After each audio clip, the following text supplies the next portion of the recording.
Jadi Anda bayangkan satu partai yang udah mau punah, tapi karena pemilu lalu dia punya 20%, dia masih bisa cawe-cawe nyalonin presiden, kan tolol namanya. Sorry, bodoh no. Bukan bodoh, goblok. Dungu. Ingar sosung korupsi, ing madia mangun dinasti, tutwuri cawe-cawe.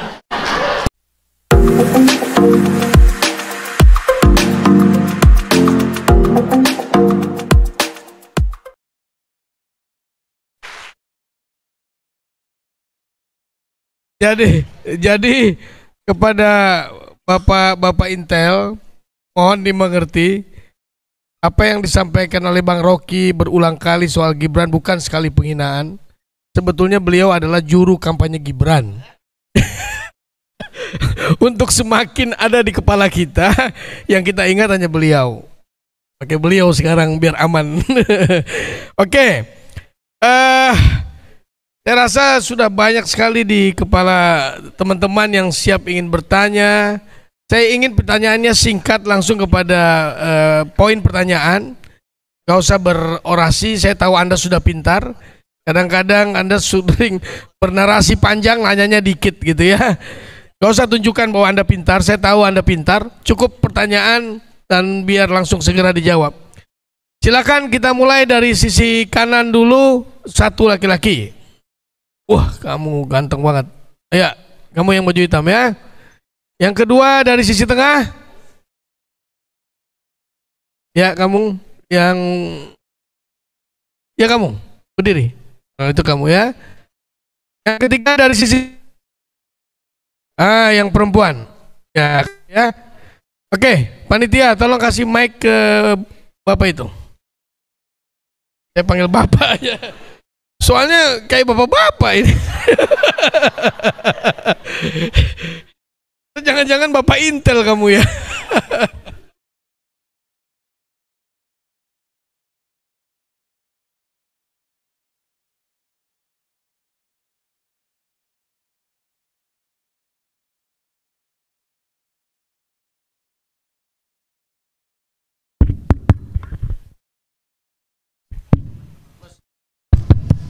Cek.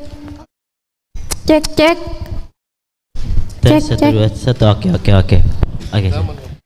Baik, assalamualaikum warahmatullahi wabarakatuh. Mungkin perkenalkan, nama saya Ahmad Junaidi dari teman-teman BMKM Unmul. Saya ingin bertanya, pertama, mungkin saya pakai baju hitam-hitam karena saya sedang berduka atas matinya demokrasi dan penegakan hukum dan HAM di Indonesia.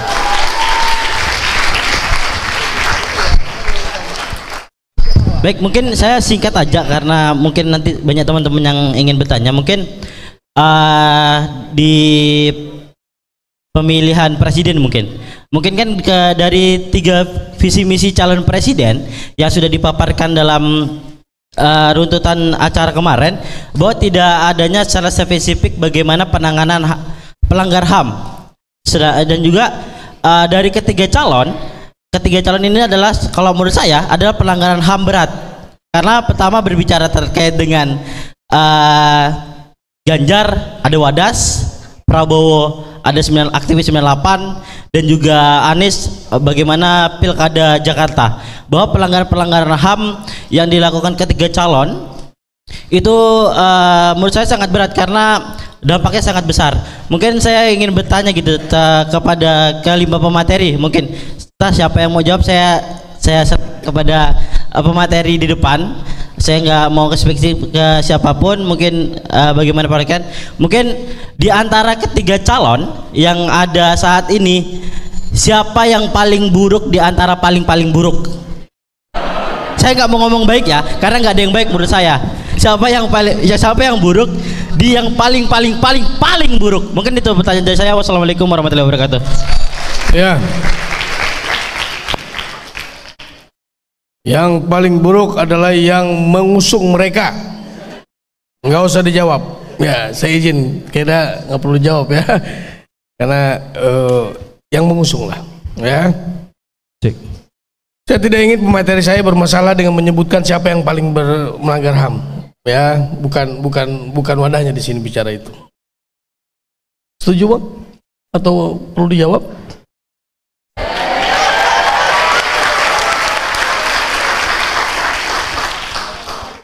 Anda diberi kemampuan untuk berpikir tuh. Ngapain nanya ke saya? Emang implikasinya apa? Kalau saya bilang si A, si B, si C, mau ngapain kalian? Nggak ada pentingnya kan? Yang kita mau bahas di sini adalah sistem supaya tidak terjadi keadaan seperti di MK-MK, supaya tidak terjadi keadaan di mana koalisi itu pagi tempel, siang jadi takut. Kan ini semuanya terjadi karena sistem presidensial tidak mau dinolkan. Jadi buka dulu fondasinya tuh. Kenapa ada koalisi? Karena sistemnya 20%. Di mana di dunia ini ada sistem presidensial dengan parameter threshold 20%. Apakah konstitusi kita punya sistem threshold? Anak hukum, ada nggak? Ada. Yaitu presiden terpilih kalau dia memenangkan 50 plus 1% suara pemilih. Cuman itu thresholdnya. Itu threshold untuk menentukan presiden terpilih. 20% itu threshold untuk membatasi pencalonan presiden. Ngaco. Semua kita boleh mencalonkan diri. Kalau kita dapat 50% boleh, kita menang. Tapi ini partai politik bikin aturan buat dia sendiri. Hanya yang punya kursi 20% itu yang boleh mencalonkan. Dari awal ini udah ngaco. Jadi Anda bayangkan satu partai yang udah mau punah, tapi karena pemilu lalu dia punya 20%, dia masih bisa cawe-cawe nyalonin presiden kan tolol namanya. Sorry, bodoh no. Bukan bodoh, goblok. Dungu.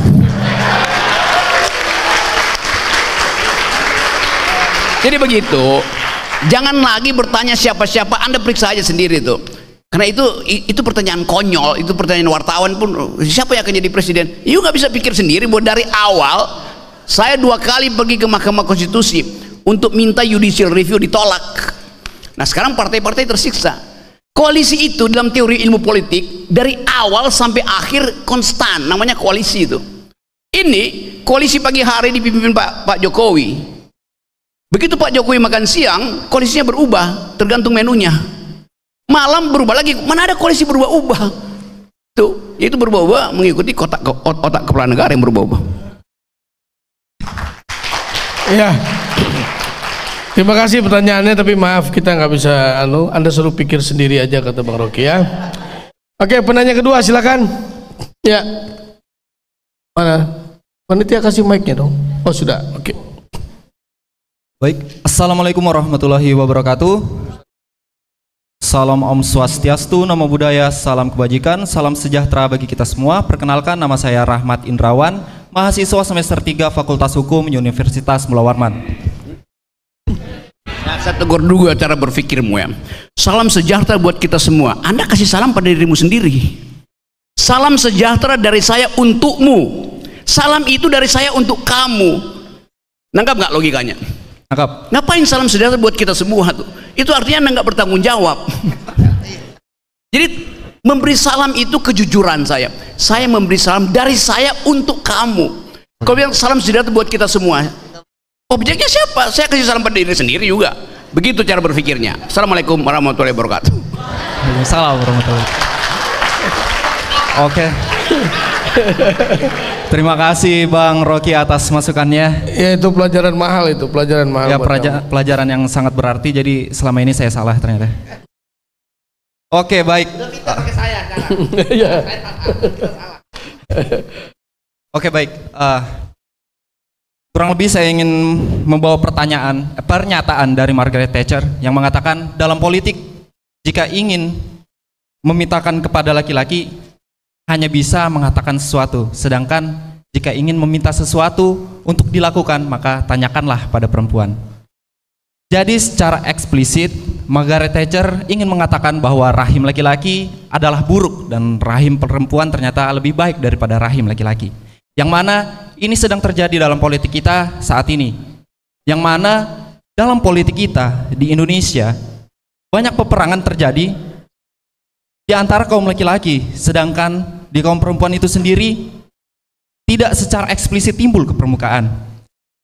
kita tahu, dan selanjutnya saya ingin mengatakan bahwasannya hukum dan moralitas seperti apa yang telah saya dapatkan pelajaran 2 hari yang lalu terhadap dosen saya.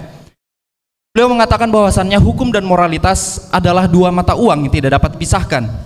Yang mana di dalam politik kita saat ini, jika kita mengacu kepada prinsip salus populis prima, lex esto, yang mengatakan bahwasannya keselamatan rakyat adalah hukum tertinggi.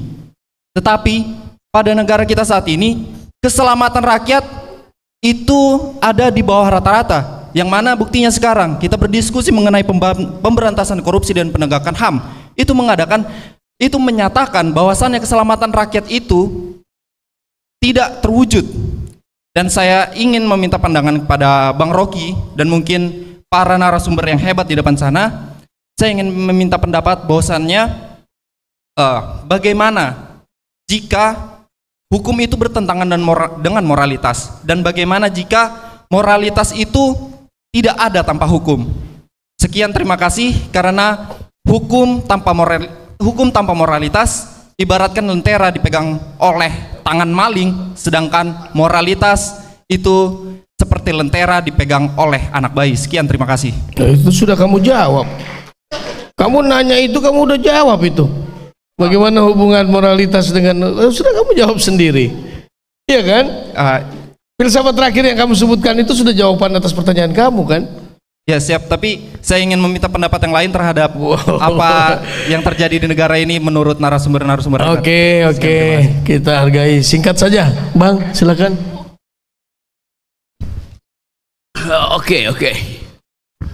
Tadi, if you want something said as man, if you want something done and as a woman, yaitu Margaret Thatcher ucapkan itu ketika dia sedang berkuasa.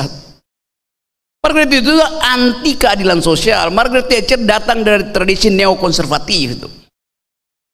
Jadi Anda kalau baca itu moral itu bagi Margaret Thatcher nomor belakangan itu. Jadi Anda hati-hati bikin quotes itu ya. Di era Margaret Thatcher ada prinsip bahwa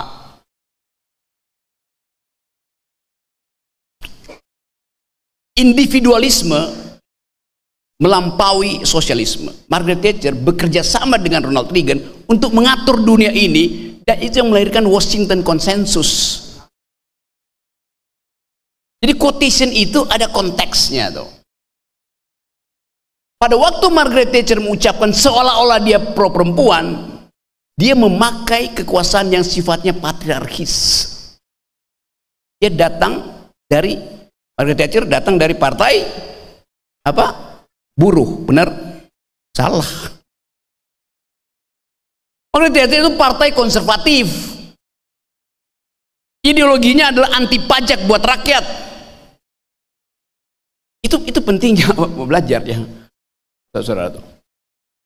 Di Inggris, kalau Anda sebut I am a liberal, artinya kamu adalah kanan. Politik dari Thatcher itu adalah kanan. Karena yang kiri adalah partai buruh yang ideologinya sosialistis. Di Amerika sebaliknya, kalau Anda bilang I am a liberal, itu artinya Anda kiri. Partai Demokrat, yang kanan Partai Republik. Jadi istilah liberal beda konteksnya tuh. Dapat kuliah pertama saya nih. Nah, Margaret Thatcher itu tidak peduli pada social justice. Lain misalnya dengan Miliband waktu memimpin Partai Buruh Inggris. Miliband setara pikirannya dengan Obama. Di Amerika, social safety net itu dibuat sedemikian rupa sehingga tidak boleh ada orang yang tercecer hanya karena penyakitnya tidak bisa dia bayar tuh. Sistem asuransi Obama itu lebih bagus dari BPJS kita. Kita masih bayar. Karena ini asuransi kita bayar pada negara tuh. Padahal negara diwajibkan oleh konstitusi untuk memelihara fakir miskin. Kita nggak boleh bayar kesehatan, itu tugas negara. Ini negara social justice, bukan negara libertarian kan. Jadi itu masalahnya. Di cara kita bernegara ditentukan oleh paradigma yang kita pimpin, yang kita ingin jadi tuntunan. Kalau Anda misalnya sakit, kalau Anda bekerja, Anda sakit, seorang perempuan jadi pekerja, dia sakit, BPJS bayarin dia tuh. Begitu dia pulang rumah, nemui suaminya lagi pingsan. Karena suaminya bilang, selama istri dia sakit, dia juga nganggur, harus rawat anak-anaknya tuh. Karena istrinya di rumah sakit. Istrinya bilang, ayah saya udah sehat. Ayah bilang, sekarang saya sakit karena saya berutang pada tetangga. Karena negara hanya mengurus orang sakit di rumah sakit. Keluarga yang ditinggalkan tidak diurus. Ya berutang lah. Jadi sistem kita itu tidak mengerti bahwa keadilan sosial itu diurus oleh negara. Kita nggak boleh bayar pajak hanya untuk dapat kartu BPJS. Itu salahnya kan negara ini. Tapi Jokowi terus pamerin, kita udah urus kehidupan politik. Iya, pemilih kita hari ini 80% dari pemilih Indonesia hanya lulus tahun ke-7, artinya tidak lulus SMP. Mereka inilah yang menunggu BLT di gang-gang tuh. BLT itu ada siksaan pada rakyat. Rakyat nggak punya lagi imajinasi untuk bekerja, karena mereka tahu akan ada BLT. Jadi kemiskinan dipelihara supaya bisa dimanipulasi sebagai suara setiap kali pemilu. Itu jahatnya di situ sistem ini. Jadi kita mau bongkar itu, saudara-saudara. Nah, saya menginginkan supaya mahasiswa mampu untuk melihat hal yang tidak ada di dalam headline. Itu kan yang Anda tanya tadi, siapa itu di koran banyak itu cerita itu. Jadi biarkan ada pikiran tumbuh dari mahasiswa umum supaya berpikir, do think the unthinkable. Yang tidak dipikirkan orang itu yang Anda pikirkan. Termasuk tadi saya kritik bahwa kebanyakan kita quote aja tuh. Sama seperti kita quote, Ki Hajar Dewantoro bilang bahwa pendidikan Indonesia ada prinsipnya. Ing ngarso sung tulodo, ing madya mangun karso, tutwuri handayani. Iya, itu normalnya begitu. Yang dipraktekkan oleh Pak Jokowi lain. Ing ngarso sung korupsi, ing madya mangun dinasti, tutwuri cawe-cawe. Itu terjadi. Jadi coba berpikir panjang, karena ini Samarinda ini kan, coba Anda lihat, ini ada Sungai Mahakam. Itu sungai siapa itu? Setiap detik berapa banyak tongkang yang angkut batu bara ke situ? Anda punya bukan? Sungai Mahakam itu berubah menjadi sungai oligarki. Itu dasarnya. Langsung ke Cina, baliknya ke Samarinda apa? Nggak ada apa-apa tuh. Itu yang mesti kita kontrol. Jadi mulai dengan fakta-fakta kecil itu. Lalu lintas itu, saya bayangkan bahwa mestinya itu Sungai Mahakam itu kayak sungai Yarah di Melbourne, atau yang setiap kali orang lihat ada kedamaian di situ. Saya ingin Sungai Mahakam itu jadi tempat kalian pacaran, menunggu senja di situ. Tapi bagaimana kalian pacaran kalau tiap kali lewat itu tongkang batu bara? Di mana ada romance? Kalau kalian hanya melihat tumpukan, ya kan, dan kalian nggak protes. Batu bara itu adalah fosil nenek moyang saudara. Ya pergi begitu aja kan? Tidak ada romance di situ. Padahal kota ini namanya Samarinda. Kalau senja, mestinya jadi Samarindu.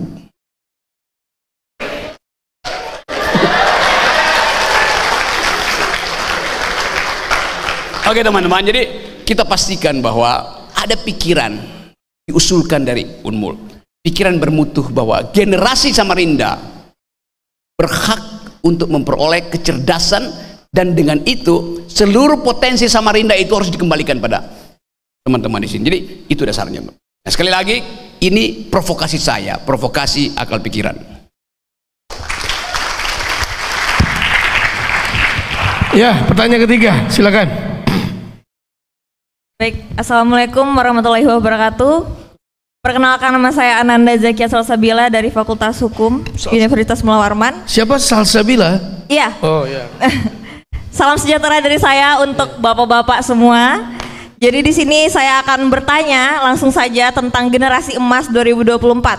pemerintah ini sudah memberikan banyak sekali fasilitas untuk teman-teman saya yang ada di sini, dan juga saya sudah pastinya juga bermutu sekali untuk saya. Namun sudahkah pemerintah memberikan ruang bagi kami tentang tadi apa yang Bapak singgung tentang oligarki tadi? Apakah generasi 24 hanya untuk orang-orang yang memiliki privilege untuk bisa duduk di kekuasaan pemerintah? Lantas bagaimana dengan kita yang memang telah berjuang mati-matian di universitas ini dan sudah melakukan terbaik, tapi malah diberikan harapan yang palsu, begitu Pak? Jadi saya ingin bertanya, bagaimana kita bisa mencapai hal tersebut? Saya kemarin tuh menonton ada penyampaian visi misi, dan ada salah satu paslon yang mengatakan bahwa meragukan sumber daya manusia yang ada di Indonesia dan memberikan sekitar SDA itu dikelola oleh orang yang ada di luar. Bagaimana kita bisa mempercayai diri kita sendiri kalau calon pemimpin kita pun meragukan SDM yang ada di Indonesia, gitu Pak. Sekian dari saya, terima kasih. Wassalamualaikum warahmatullahi wabarakatuh. Mas Novel, silakan. Baik, terima kasih. Memang tadi ada beberapa hal yang terkait dengan tadi bilang privilege, terus ada keadaan yang tidak sesuai dengan yang diharapkan dan lain-lain. Jadi kalau pandangan saya begini, memang melihat permasalahan politik di Indonesia, memang kalau melihat segala kekacauan terjadi ini semuanya pasti karena masalah politik. Karena politik di situ ada kewajiban dia untuk pengawasan, ada kebijakan, ada penganggaran, yang itu semua dilaksanakan oleh DPR semestinya. Tapi ada lembaga politik yang itu dibaliknya itu semua. Jadi ketika kita melihat permasalahan itu semua, tentunya di sini menjadi tantangan buat kita. Pilihannya kan gini, kita mau sekedar marah-marah, tidak ada solusi, atau kita kemudian mengambil posisi produktif untuk menggedor pintu-pintu yang harus digedor dalam rangka untuk memaksa mereka kemudian memahami bahwa orang yang mengawasi banyak, orang yang akan tidak mendiamkan itu banyak.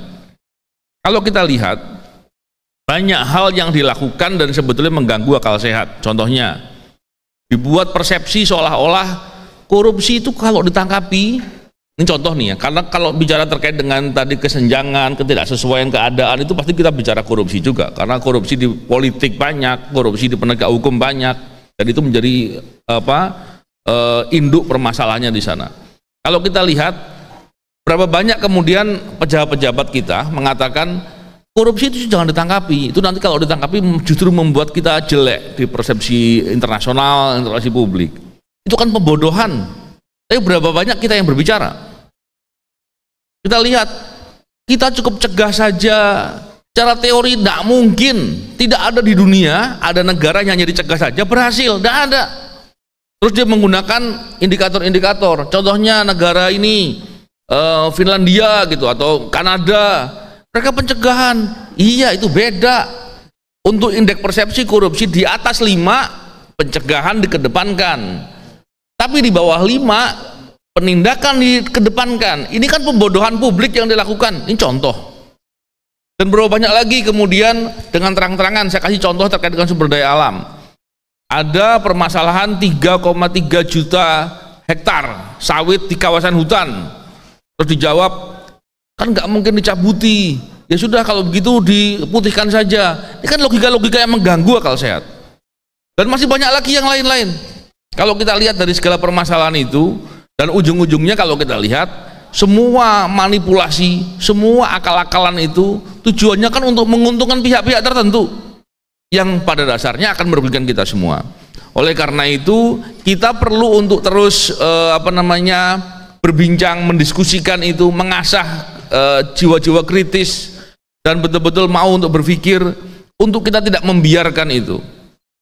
Bagaimana kita bisa mengupayakan agar semakin banyak orang peduli, semakin orang kemudian mau mengambil peran untuk kritis, untuk mengawasi, untuk tidak membiarkan dan tidak kemudian diam ketika ada kebohongan terang-terangan disampaikan di forum-forum publik. Yang kalau itu dilakukan, tentu masalahnya seperti tadi yang ditanyakan. Maka nanti ada aja akal-akalan, kemudian ada privilege, ada akal-akalan untuk membuat nanti ya banyak lagi yang lain. Karena kalau kita hanya bicara kasuistis, kita akan capek karena satu hari itu bisa jadi dia produksi 10 permasalahan. Terus kita akan bicara satu permasalahan ini untuk 2 bulan seumpama. Dia sudah produksi 100 permasalahan. Tapi kalau kita terus membawa itu dengan pemahaman yang lebih luas, kita menunjukkan bahwa kita akan kritis atas segala permasalahan, semakin banyak orang kemudian akan mengkritisi setiap pembohongan-pembohongan yang disampaikan dengan mengganggu akal sehat, maka kita sedang menunjukkan bahwa kita orang-orang yang betul-betul peduli sama kepentingan negara, kepentingan masyarakat, dan kita tidak akan membiarkan setiap cara-cara yang dilakukan dengan manipulatif, dengan korupsi ataupun koruptif yang kemudian hanya mengakali kepentingan masyarakat dan kemudian menguntungkan pihak-pihak tertentu. Jadi dengan pembahasan ini harapannya adalah kita semua memilih untuk mengambil peran, untuk berkontribusi dalam mengisi ruang-ruang yang harus dilakukan dalam pengawasan dan nilai-nilai kritis lainnya. Itu, terima kasih. Bang Rocky. Mereka pesimis. Lihat saja. Ya, soal kita ada di situ memang, bahwa kita pesimis karena kita tidak punya cara. Saya sebut sementara ini kita tidak punya cara, karena membayangkan bahwa struktur oligarki itu menetap. Tapi sebetulnya istilah oligarki itu kurang cocok lagi sekarang. Kenapa? Oligarki itu artinya sejumlah orang oligarki melakukan tindakan oligopolis itu.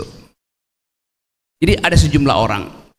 Di dalamnya masih ada etika tuh, baginya sekian, yang mau dirampok yang sana tuh. Kira gitu jalan beroligarki itu. Yang sekarang cukup dengan satu orang kaya, dia bisa beternak 20 politisi itu. Namanya adalah plutokrat. Plutokrat artinya orang kaya. Satu orang kaya di Kalimantan bisa beternak 3 gubernur di Kalimantan, 7 bupati di Jawa, 19 anggota DPR di Jakarta. Karena dia akan atur, coba saya terangkan cara saat ini. Okay. Dia ingin supaya seluruh konsesi dia, perpanjangan izin segala macam, bisa bertahan 20 tahun ke depan. Kan dia mulai tahu, mulai cari partai mana yang bisa dia sogok supaya caleg-calegnya itu dari awal mengetahui misi dari si oligarki ini. Oke, sebut partai A. Ya kasih uang aja partai A itu. Calegmu berapa? 20, separuh saya biaya ya. Gimana DPR? Buat apa? Buat mengatur regulasi. Regulasi di mana? Regulasi di Kalimantan. Jadi diatur dari Senayan, regulasi di Kalimantan tuh, macam-macam cara. Terus dia berpikir, bagaimana kalau misalnya anggota DPR itu yang berasal dari Kalimantan ditangkap KPK tuh? Oke, dia berpikir sebelum ditangkap maka polisi di Kalimantan harus dia urus dulu. Jadi dia cari mana polisi yang mampu untuk dia sogok, dia pindahin misalnya dari Brebes ke sini. Oke. Aman. Ternyata enggak, polisinya berubah ketika bicara dengan BEM Unmul, polisinya jadi akal sehat, dia tangkap juga tuh anggota DPR-nya. Oke, akhirnya masuk penjara. Si oligarki, si plutokrat, bayangin kalau dia masuk penjara, mesti dipastikan bahwa di penjara itu dia bisa setiap Jumat malam keluar, pulangnya Senin pagi tuh. Maka dia cari kepala lapas yang nakal siapa? Kodenya di Medan dia pindahin ke sini nih. Dia udah bayangkan itu. Kalau akhirnya bayangan-bayangan ini dia praktekkan, maka dia yakin bahwa tahun politik itu adalah tahun peternakan aparat, tahun peternakan politisi itu. Jadi pekerjaan oligarki adalah beternak politisi, itu intinya.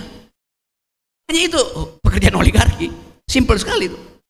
Kenapa itu terjadi? Karena paradigma ekonomi menguasai seluruh lapisan masyarakat. Konstitusi kita bilang bahwa Pelaku ekonomi ada 3. Satu adalah korporasi, boleh dia lakukan akumulasi, memang tugas korporasi adalah lakukan akumulasi, mesti untung korporasi itu, bagus. Tapi ada pelaku kedua, BUMN. BUMN tidak boleh cari untung, BUMN merawat hak rakyat. Badan usaha milik negara itu tidak boleh cari untung dengan berbisnis dengan rakyat, justru dia mesti sejahterakan rakyat, itu perintah konstitusi.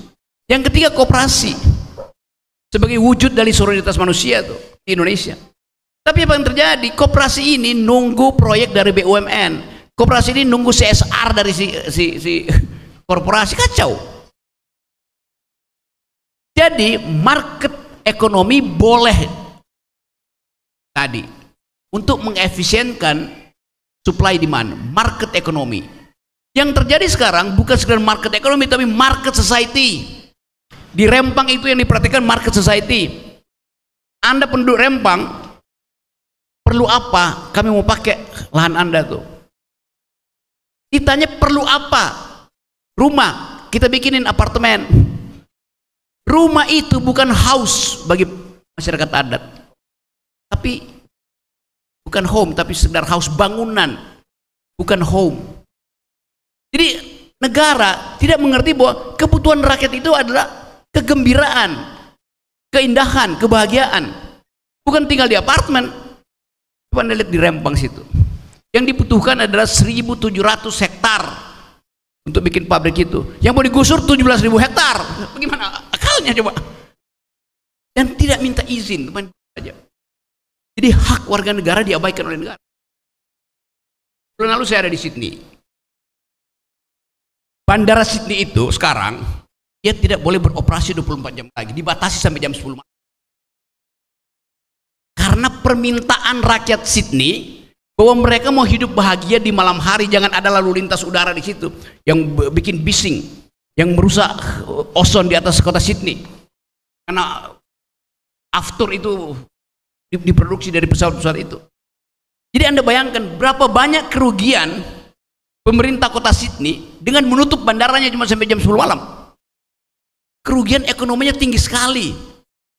Tetapi pemerintah mengatakan kami setuju dengan pendapat rakyat. Karena kebahagiaan rakyat di malam hari lebih penting daripada menunggu pemain-pemain judi masuk di kasino di Sydney itu. Jadi ada penghormatan pada hak rakyat. Ada penggalian, mau cari batu bara, mau cari mineral di Australia Barat. Prinsipnya Anda boleh cari mineral, tapi begitu Anda bertemu dengan situs masyarakat aborigin, Anda mesti pindah dari situ. Berapa banyak perusahaan Cina yang udah mengeksplorasi ratusan hektar di situ. Dia eksplorasi, tiba-tiba titik eksplorasinya udah keluarin miliaran dolar, tiba-tiba baru kira-kira 200 meter ketemu artefak, perak, alat perang segala macam. Mau terusin nggak tuh? Dia udah bayar. Dalam perjanjian begitu Anda temukan jejak nenek moyang, berhenti, tutup, pindah lagi, ketemu lagi, nggak boleh tuh. 5 km cari yang baru, ketemu 5 km. Berapa banyak investasi yang hilang di situ? Itu cara berpikir ekologi sekarang tuh. Hormati situ. Itu tempat kuburan, artinya di situ ada jejak penghormatan pada nenek. Di kita berapa mata air kuburan di KN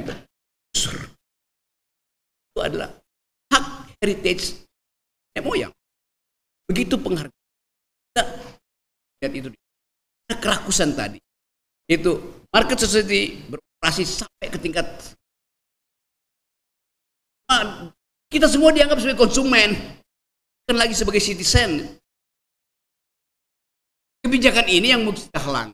Yang Anda tanyakan pada calon-calon, siapa di antara mereka yang paham tentang problem dan Samarinda kaya dengan masalah itu.